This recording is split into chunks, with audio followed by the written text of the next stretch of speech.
Right. The general watches Johnny's bike.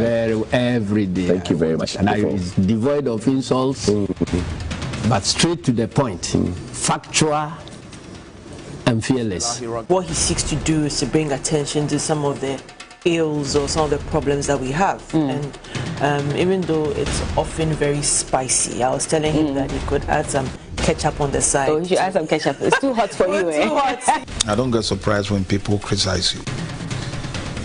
But I think you are doing a good job. Thank you, sir. And don't at all think about what people will say. Continue with the objective work that you are doing.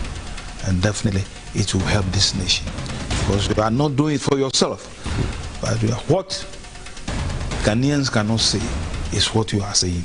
Charlie, no be joke. The pressure people like Johnnie can give you. No. You no get grey hair, you go get grey hair. I'm innocent. And that's what I'm saying. That the pressure Johnnie and his people, the pressure they can give you, you no get grey hair, you go get. So your best bet is not to have hair.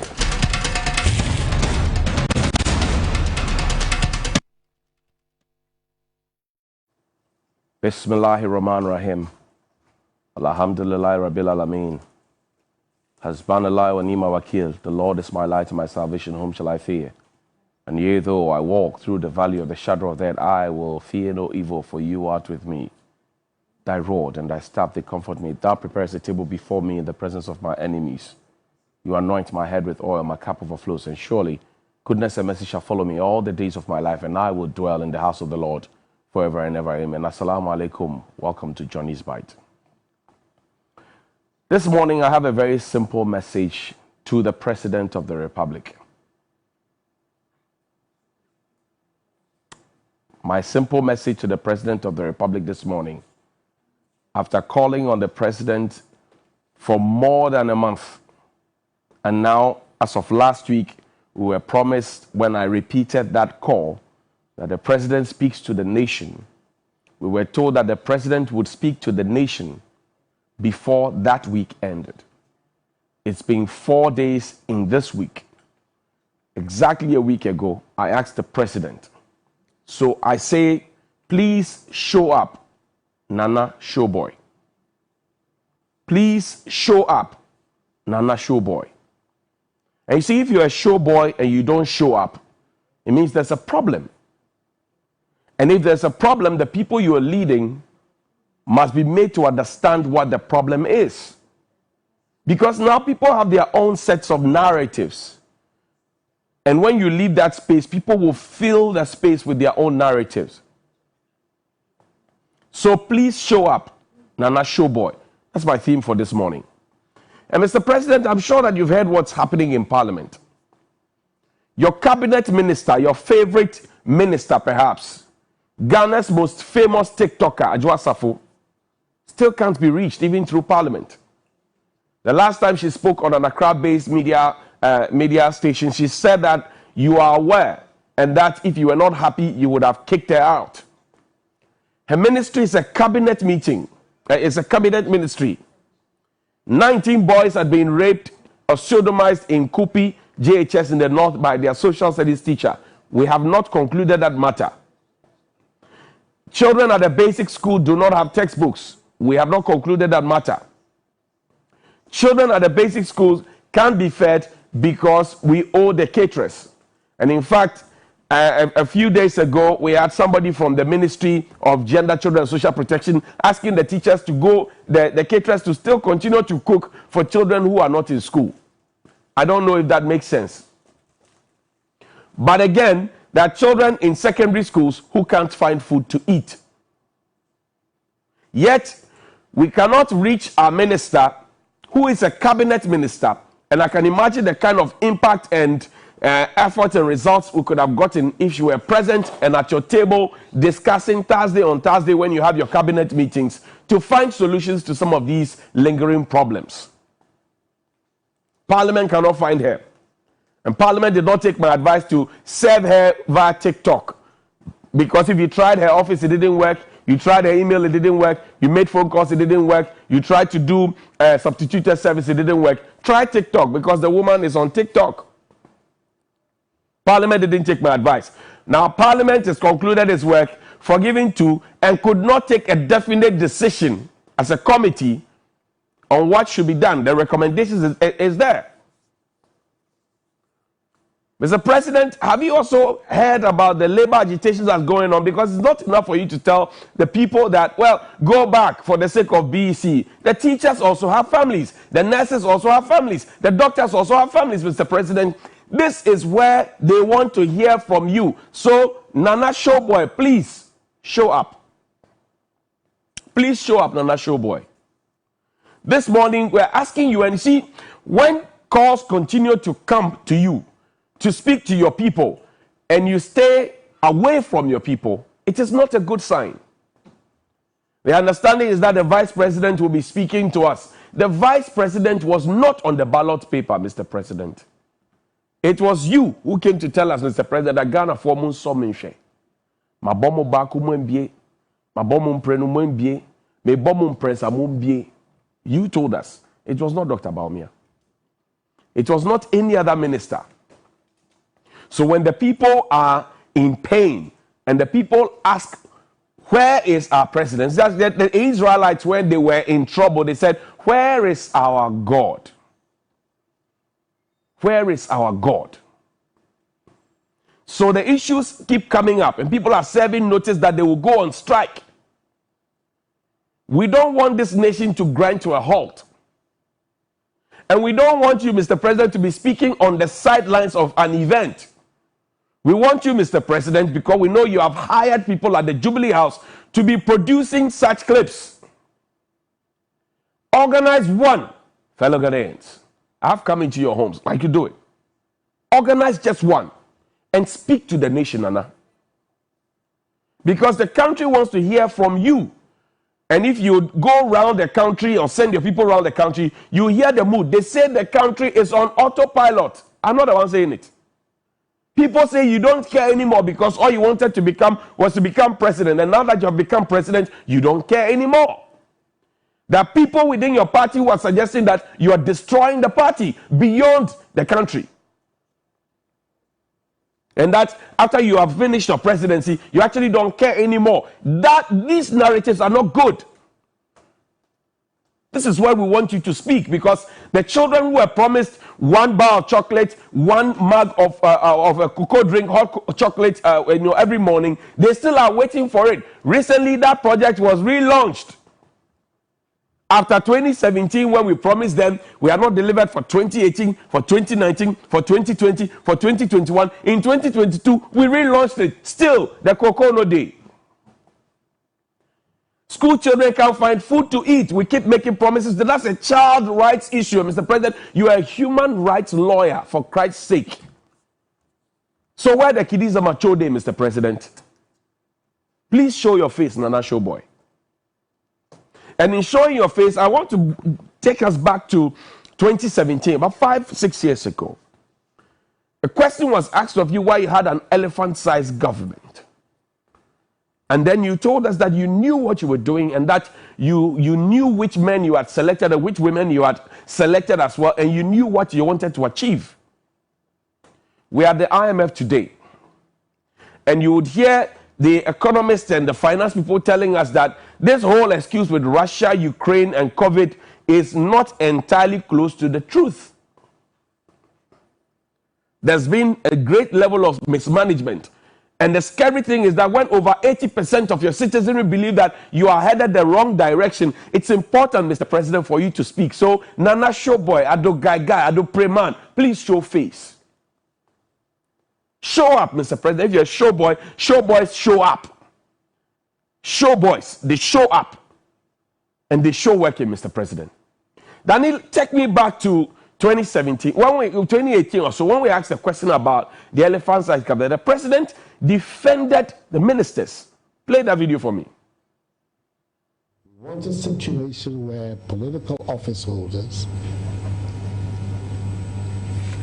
are the first to recognize that they serve the public interest, not their own personal interests.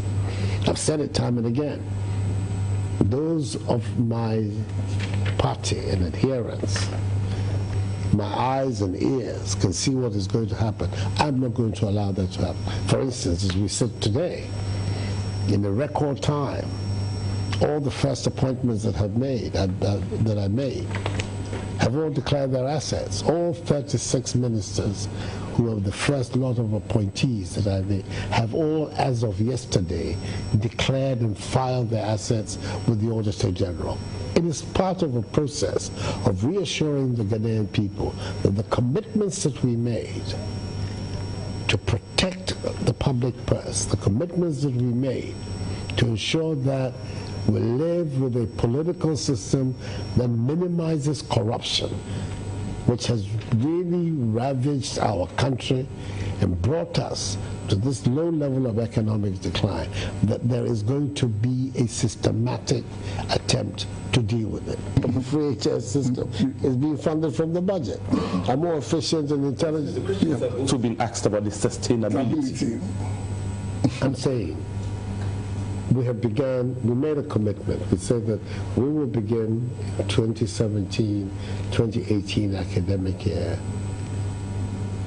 to fund the free senior high school program.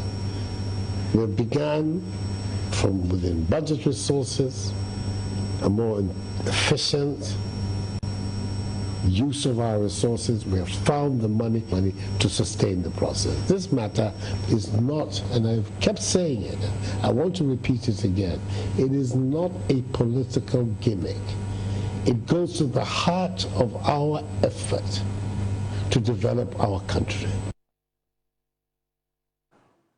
Mr. President, you said these things in the past and defended the large size of ministers you had. In your second term, some of them are not in government, or some have been reassigned, and the numbers are pretending to be reduced. The issues you spoke about, corruption, people are hungry, the issues about free SHS and all of those conversations, that's the more reason you should be speaking to us, Mr. President. Nana Showboy, please show up. But you see, the moment you leave the space, as I said, your Minister for Parliamentary Affairs and leader of government business in Parliament, whether you like it or not, silent member of cabinet, because they have to hear to understand what it is that the executive want to take to the House of Legislature, the business of government. He champions it in Parliament. So he understands what you're talking about. They have all started talking. Then he play Honorable Seche Mensah Bonsu's video for me, his audio. He is the member of Parliament for the Swami constituency. Listen to him carefully, please. Listen to him. And the Constitution provides that you shall assist the president to evolve policies for your ministry. You are telling us at the appointment committee that we should approve of you. When you go there, you go and learn. So what value addition are they adding to your governance? How are such persons, rudimental learners, going to assist the president in the determination of general policy of the ministry, the superintendent? It is one principal reason why, as a nation, we are marking time. We are stuck because many of our ministers do not add value to our governance. That's the truth.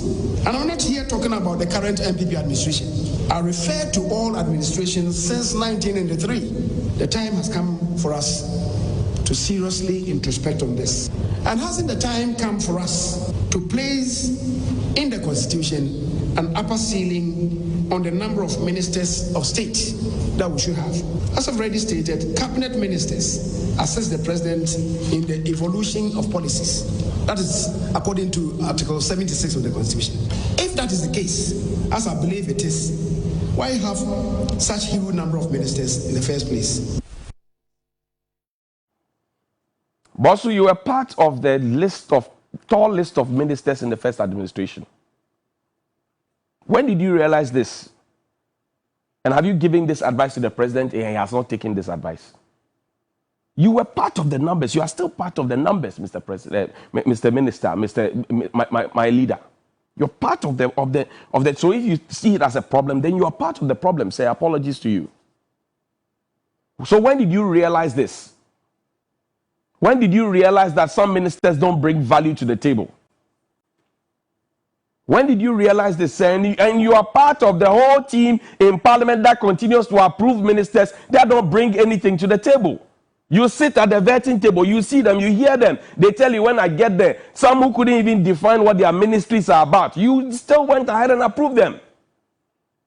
How Akumsin couldn't define fish farming, yet she got the highest number of votes when they called to approve her. So you have the power in parliament to make the decision, stop it. You package people, take them to parliament, endorse them, come back. When they mess things up, then you take yourself out and come in, you are complaining to us. We won't take that. We deserve an apology if you have not realized it, because you have not been in parliament for the first time. You're one of the longest serving members of parliament, Ms. Bosu. When it comes to parliament, you are an institution, you're a tower. There's no debate about that anyway. So now if you are telling us that some of the ministers don't bring value, and people come to the vetting table to tell you that they are now going to understand what the president has told them to go and do, and you still endorse them when you know in the deepest of the depths of your heart that they are not fit for the job, then you have caused us trouble. You have punished us. And you should not be saying this. But I believe you are speaking because the president is silent. The man who had confidence in them, who conferred with you before they brought the list to parliament, is the one perhaps we should be holding, and holding you as well for not telling me that, Mr. President, this is a newbie. Now you are telling us that some of the ministers don't bring value, and yet we spend all that amount of money. Do you know how much what one deputy minister or one minister earns? How many nurses and how many teachers he could employ? Some nurses take as less as 2,000. Some teachers as less as 2,000. Let's even round it up to say the average teacher takes 2,000 cedis. If one minister takes 15,000 cedis a month, calculate 2,000, 4,000, 6,000, 8,000, 10,000, 12,000, 14,000. 7 people can be employed. Take away the fuel. Take away the accommodation. If you like, add the bodyguard. If you add all those things, we are looking at some figure 20, 25,000. Can you imagine how many people that could have employed? In fact, at some point in this country, we had an agric minister, we had a minister of state in charge of agric, we had a deputy in charge of horticulture, we had a deputy in charge of crops, we had a deputy in charge of how? And yet we are still hungry. We have fisheries ministry, the fisher folks go to sea, they can't find the fishes because petrol. And I'm saying that, how long ago did you realize, sir, that some ministers don't bring value? And that even some of them who do not bring value in the first term have also been approved for a second term. How long ago did you realize this? And if you have realized this and you are now telling us now that things have gone out of hand, IMF is in town to save the situation, then you have not helped us, sir. I'm sorry. I'm very, very sorry. You have not helped us. And the president told us that we have the men. We have the men. Even you have spoken about breaking the 8. We have the men. We have the men. And you are now telling us that the men that you are supposed to be having, some of them do not bring value to the table. So why do you put them there? And you have sat at the table that has approved ministers right from NDC's time. At least from President Kufuor 1, Kufuor 2, Mills 1, Mahama 1, Akufo-Addo 1 and 2. You have sat at the table 6, terms of parliament. 6 terms of parliament. And you are now telling us, Bosu, that some of the people who are brought there do not bring value to the table, and that when they come, they say, when I get to the ministry, I will try and understand what's going on, when they are supposed to be bringing policy. That's a very fair point to make. I say, when did you realize that the people you are putting there are not fit for the job? You see how we fall down flat in the country. You see how we do ourselves in. And yet when the president was defending the ministers, you kept quiet, Bosu. When some of the deputies and ministers were messing up, you kept quiet. Parliament must be seen to be independent, and we expected that when Parliament had 137 on this side, 137 on that side, some of this rubber stamp business will not happen. Yet, I said, how Akumsin on record, who could not answer, and it's not me, everybody is talking about it, that she could not answer her questions. She got the highest number of votes. Mr. Kojo Ponkroma was asked about a certain microfinance, was asked about questions about media owners, because if you are the regulator, you can't be in the space. Question marks were put about him. The health minister had questions around his neck about the testing regime at the airport, frontline. The finance minister had questions about him. The foreign affairs minister could not tell us who owned that contract. The attorney general could not tell us who owned that contract. We had questions about people. We put out a list and told the people that we were vetting them and that will ensure that people get value for money. We passed all of them en bloc. Then you come back and come and tell us that some of the people don't bring value to the table, and yet you use taxpayers' monies to pay them. Are you being fair to the people? And that is why the president must speak. So Nana Showboy, please show up. Danny, play that Yeri Kenwu song for the president. Mr. President, Yeri Kenwu, show face. Good morning.